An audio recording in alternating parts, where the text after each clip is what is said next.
자, 여러분 반갑습니다. 이투스 구강사 방동진입니다. 자, 여름에 공부하느냐 힘드시죠?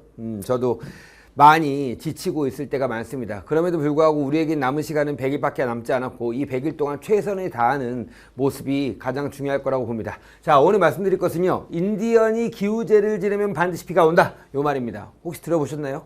들어보신 학생도 있을 것 같아요. 제가 현강에서도 이런 얘기 많이 하는데요. 인디언이 이상하게 기우제를 지르면 비가 온다고 합니다. 도대체 왜 그럴까요? 인디언들은 뭐 초능력이 있는 걸까요? 그것이 아닙니다. 자, 인디언이 기우제를 지르면 반드시 비가 오는 이유는 딱 한 가지입니다. 뭘까요? 비가 올 때까지 기우제를 지른다는 말입니다. 자, 이 말을 꼭 말씀드리고 싶은 이유는요. 저도 이 말에 대단히 공감하고 삶에 있어서 인생에 있어서 뭔가를 노력할 때도 항상 이 생각을 하게 되는데요. 여러분도 분명히 남은 기간 동안 최선을 다하겠다는 마음가짐이 있을 겁니다. 하지만 그 마음가짐이 흔들릴 때가 대단히 많아요. 왜냐하면 이 닥쳐있는 우리의 본능과 욕망이 솔직히 공부를 못하게 하는 경우도 많습니다. 선생님도 마찬가지입니다. 선생님 지금 오후 2시 20분 정도 됐는데요. 오늘 밥을 잘 못 먹었어요. 왜냐면 이것도 준비하고 수업도 준비하느냐고. 그럼에도 불구하고 선생님은 분명히 이 또한 지나갈 것이고 열심히 하다 보면 저녁에 맛있는 밥을 먹을 수 있을 거라고 생각합니다. 공부도 마찬가지 아닐까요? 자, Q&A를 통해서 많은 학생들이 힘들어하는 영역이 있습니다. 그 영역은 뭘까요? 비문학입니다. 이 비문학에서 정말로 어려운 지문이 나오면 도대체 글자도 튕기고 어떻게 해야 될지 모르겠습니다. 그러면 차라리 화법작문과 문학에서 최선을 다해서 비문학은 조금 풀 수 있는 것만 풀면 안 될까요? 라고 하는 학생들도 있습니다. 물론 그렇게 하는 것도 하나의 전략이 될 수 있어. 하지만 분명히 비문학을 잡지 못한다면 여러분은 좋은 성적을 못 거둘 것이라는 것도 여러분은 다 알고 있습니다. 우리 인디언처럼 비문학도 될 때까지 한번 해봅시다. 이게 중요한 것 같아요. 근데 문제는요. 될 때까지 어떻게 해야 돼요? 라고 하는 것들에 대한 것이 잘 안 잡혀있는 학생들이 많아요. 물론 선생님이 더 이상의 독서는 없다라든지 독서 종결자를 들은 학생들도 있을 것이고요. 혹은 다른 선생님의 비문학 강의를 분명히 들은 학생도 있을 것입니다. 비문학이 잘 안 된다면 분명히 뭔가 있을 것이다. 나는 어떻게 해야 될 것인가? 강의를 듣습니다. 강의를 들으면요. 대단히 뭐냐면 현란한 기술과 현란한 스킬과 독해 능력을, 독해 원리를 통해서 여러분한테 이 지문에 대해서 설명을 해줍니다. 그리고 이렇게 해봐라 라고 하죠. 근데 집에 가서 하면 또 안 돼요. 왜 안 되지?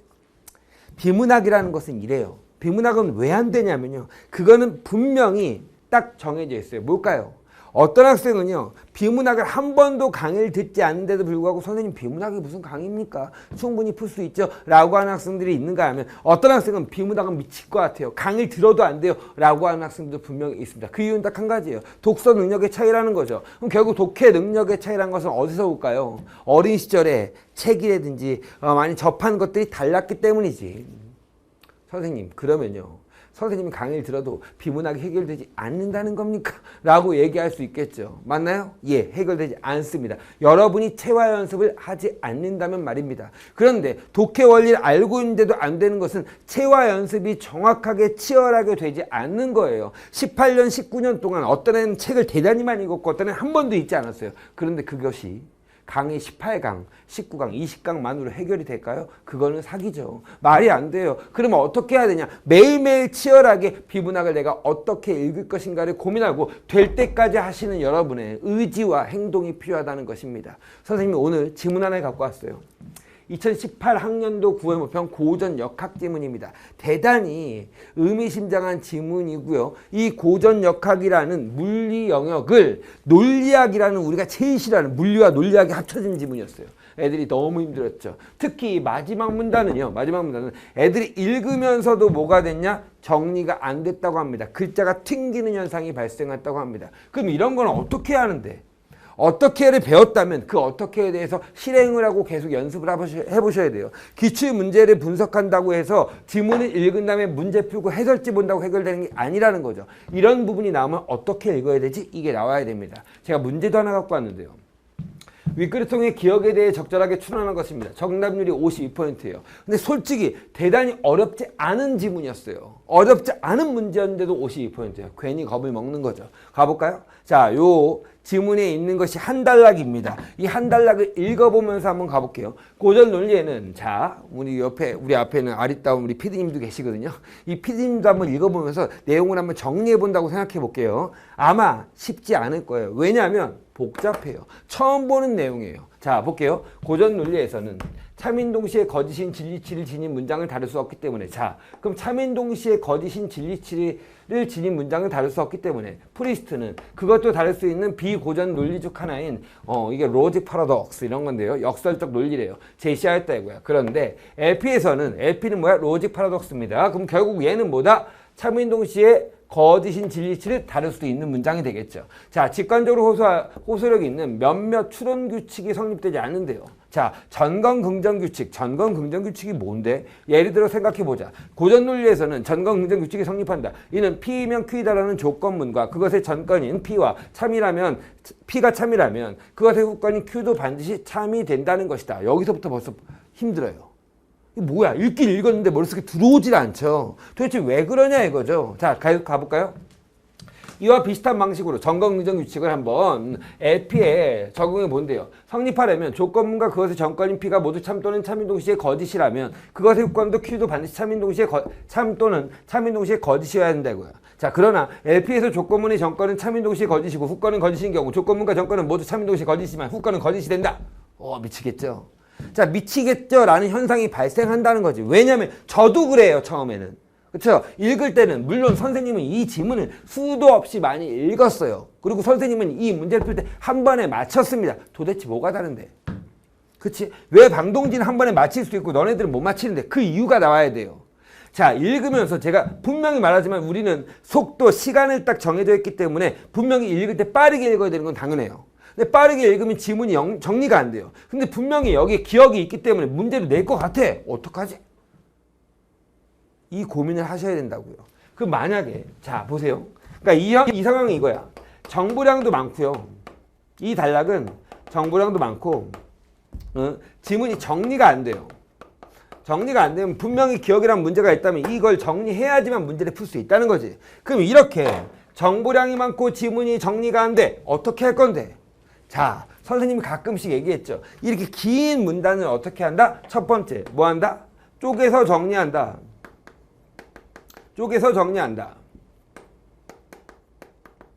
자, 문단이 길면 분명히 그 문단 안에는 여러 가지 내용이 있을 것이다. 자, 첫 번째 뭐가 있었습니까? 고전 논리는 참인 동시에 거짓이 성립될 수 없다는 거죠. 그런데 고전 논리라는 것은 전건 긍정 규칙이 성립되지만 LP라는 것은 전건 규칙이 성립되지 않는다. 이렇게 머릿속에 들어왔어요.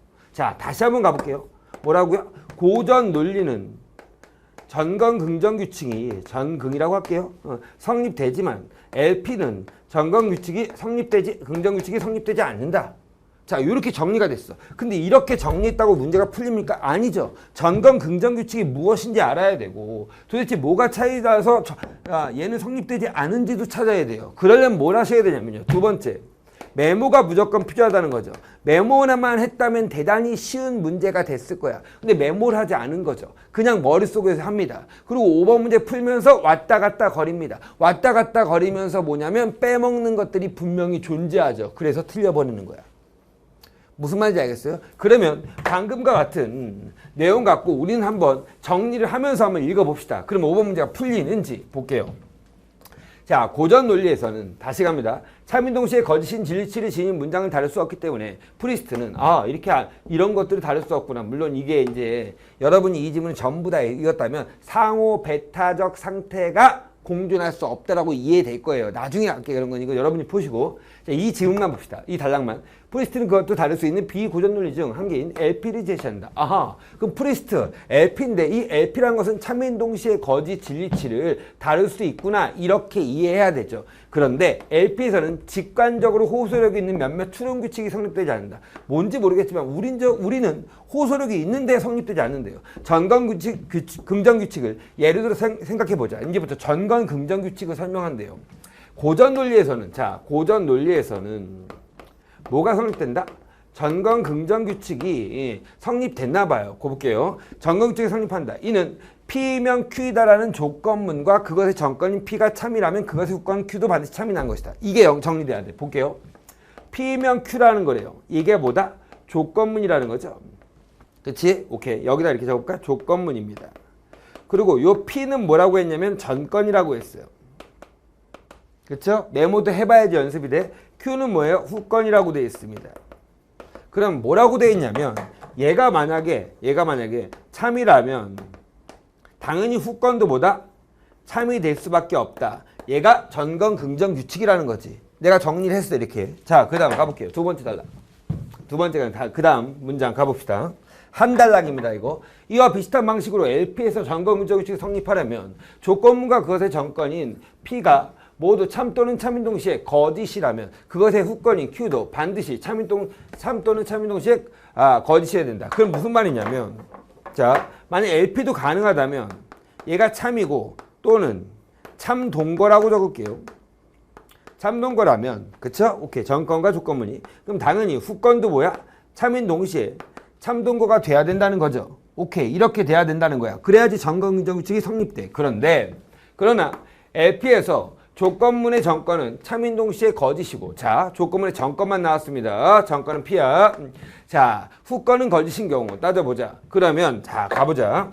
지금 뭐라고 했냐면 이렇게 얘기했어요. 지금 LP에서는 자, 전건이 참인 동시에 거짓이고 참동거이고 후건이 뭐다? 거짓이다 이거야. 그쵸? 오케이. 그럼 또 가볼게요. 자, 여기 보십시다. 자, 조건문과 전건은 모두 참인 동시에 거짓이지만 후건은 거짓이 된다. 잠깐. 그러면 전건이 참동건데 뭐다? 조건문도 참동거라는 거지. 그럼 조건과 전건은 참동거지만 후건은 거짓이니까 똑같지 않죠. 그러면 전건 긍정 규칙이 성립되지 않는다는 말이겠죠. 오케이. 비록 전건 규정이 성립되지 않지만 LP는 고전 논리에 대한 근본적인 의문들에 답하기 위한 하나의 시도로서 의의가 있다. 가치가 있다 이겁니다. 자, 이렇게 메모했어요. 메모가 곧바로 갑니다. 1번입니다. LP에서 P가 참인 동시에 거짓이고 자, 참인 동시에 거짓이야. Q가 거짓이면 기억은 거짓이다라고 했어요. 자, 보세요. 기억은 뭔데요? 조건문을 얘기해요. 자, 방금 했잖아. 여기 봐. 참인 동시에 거짓이고 오케이? 자, 거짓이면 조건문은 뭐야? 참인 동시에 거짓이라고 했지. 뭐야? 이거 일치 문제잖아. 그럼 거짓이 아니고 참 동시에 거짓이다 이거죠. 그럼 1번은 안 돼. 됐나요? 오케이. 2번. LP에서 기억과 P가 참인 동시에 거짓이라면 Q도 반드시 참인 동시에 거짓이다. 이게 무슨 소리야? 그럼 이렇게 되면 뭐가 된다는 거야? 전건, 긍정 규칙이 성립한다는 거잖아. 말이 안 되죠. 3번. 자, LP에서 기억과 P가 참 또는 참인 동시에 거짓이면 Q도 반드시 참 또는 참인 동시에 거짓이다. 이것도 뭐야? 전건, 긍정 규칙이 성립한다는 말이지. 말이 안 되죠. 그렇죠? 4번. 고전 논리입니다. 요번에 고전 논리는 뭐죠? 전건, 긍정 규칙이 성립된다는 거였어. 자, L과 기억과 P가 각각 거짓이 아닐 때 Q는 거짓이다. 말이 안 되죠. 뭐라고 해야 돼? 거짓일 때가 돼야지. 거짓 이렇게 돼야지 전건 긍정 규칙이 되지. 자, 5번. 자, 고전 논리에서 기억과 P가 참이면서 Q가 거짓인 경우는 불가능하다. 무조건 기억과 P가 참이면 Q도 뭐가 돼야 돼? 참이 돼야 되죠. 그러니까 불가능한 거 맞죠. 답 5번입니다. 이렇게 되는 거야. 솔직히 모르겠어요. 제 앞에 찍고 있는 PD님 어떨지 모르겠지만 충분히 우리 풀 수 있지 않아요? 풀 수 있어요. 뭐만 하면, 메모만 하면. 근데 나한테 이렇게 얘기하죠. 선생님, 메모하면 시간이 오래 걸리지 않습니까? 라고 질문할 수 있어. 근데 문제는 여러분이 왔다 갔다 거리는 시간과 이렇게 메모하는 시간을 따져보자 이거야. 어느 게 더 빠른지. 저는 메모하는 게 더 빠르다고 생각해요. 그리고 왔다 갔다 하면 분명히 실수가 나올 확률이 되게 높다는 거죠. 자, 비문학. 분명히 말씀드리지만 길은 있습니다. 길은 있고요. 충분히 여러분이 연습하고 훈련하면 반드시 비문학은 잡힐 수 있어요. 그 믿음을 갖고 누구처럼 인디안처럼 기우제를 비가 올 때까지 드리는 거예요. 오케이? 그러다 보면 분명히 여러분도 비문학을 잡는 날이 올 거라고 저는 믿습니다. 여러분, 그래요. 지금 선생님 지금 이거 이제 100일밖에 안 남았는데 해도 될까요? 라는 마음도 있을 거라고 생각합니다. 하지만 저는 이 말 되게 좋아하거든요. 진인사 대천명. 그렇죠? 열심히 한 다음에 그 다음에 결과는 하늘에 맡기면 되는 거야. 그리고 수능 시험장 날에 11월에 내가 그래 나 할 만큼 했다. 인디안처럼 최선을 다했다. 라는 마음으로 교문 밖을 나설 수 있다면 여러분 분명히 인생은 시험 성적과 관계없이 나중에 또 이렇게 힘든 일이 있더라도 인디안처럼 최선을 다할 수 있을 거라고 저는 믿습니다. 남은 100일 열심히 하시고요. 인디안처럼 끝까지 나아가길 바랍니다. 선생님 다음 TC에서 뵐게요. 안녕.